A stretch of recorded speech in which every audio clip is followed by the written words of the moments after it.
दिनैहाय मोनसे जायगायावसो दङ फुख्रि सेरावसो दिनै मोनसे थानो हायिलाय आं दिनैहाय थानो हायिलाय बिथां रनजित बसुमतारी बिथाङा मा होनना बुंदों जायहा रन्जन दैमारिखौ दाव दाव खालामगोन बिसोरनो जोलैनि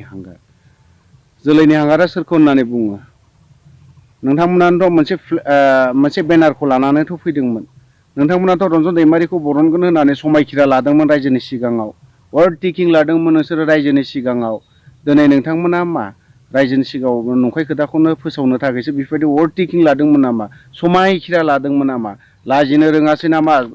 मिस्टार रनजित बसुमतारी नोंथांनि सायाव आं बारे बार भिडिअ खालामबाय थादों आरो बुंबायबो थागोन बुंलांबायबो थागोन थांनाय जानुवारि 27 तारिखआव बोसोरनै जालांबाय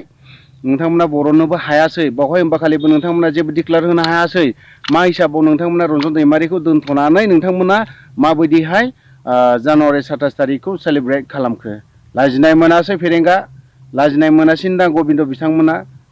जायफोरा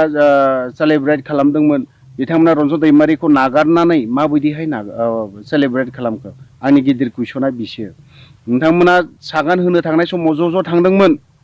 दिनैनि थांनाय जेला 27 तारिखआव जेला सागान होनो थाङो अब्लाना नोंथांमोना ज' थांदोंमोन नाथाय दिनै नोंसोरो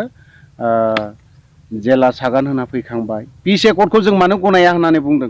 गनायिनि जाहोना बेफोरनो जे रन्जन दैमारि गैया दिनै सागान होनो थांनायफ्रा बिथांमोनाबो गैया जेलाव थानाय नोंथांमोना समायखिरा लादोंमोन बिथांमोनखौ बरनगोन होननानै बरननो हायासै बिबो फेइलार बिखौबो फेलें जादों नोंथांमोना बेनि थाखायनो जोङो गनायनो हायि जानाया बेनि थाखायसो नोंथांमोननो जों बारे बार बे खोथाखौ जों बुंबाय थानो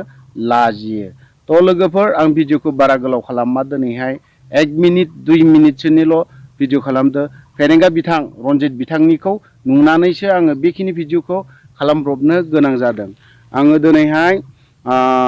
मोनसे जायगायावहायसो दंफैयो दिनै थानो हायियाव आं जेराव भिडिअ नोंथांनि माबा मोनसे भिडिअ नुयो जेराव मोनो बावहायनो सुबिदा लानानै आं भिडिअखौ खालामनानै हगारना होनाय जागोन थ' लोगोफोर बारा गोबाव खोथा बुंला बेखिनियावनो दोनथ'नाय जाबाय गोजोन्थों।